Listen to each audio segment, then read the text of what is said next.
Gubitak 6 kg u 3 tjedna je puno, a da li je zdravo ovisi o nekoliko stvari. O tvojoj početnoj težini, o tvom općem zdravstvenom stanju, kako skidaš kile, odnosno o metodi koju koristiš. Gubitak od otprilike pola kile do kile tjedno se smatra sigurnim za zdravlje i održivim. Kad gubimo kile velikom brzinom, znači da smo u velikoj restrikciji, odnosno u deficitu. A to generalno dugoročno niti je održivo, niti zdravo. I takvim načinom, pogotovo ako ne treniramo, gubimo dobar dio mišićne mase, koju, napominjem, nikad ne želimo izgubiti.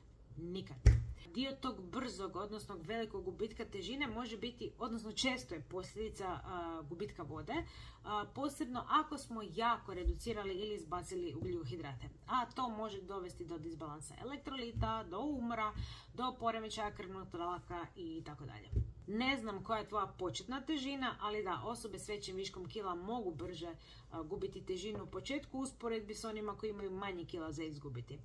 Svakako sugeriram umjereni deficit bez velikih restrikcija i obavezno ubaci trening snage ako već ne treniraš.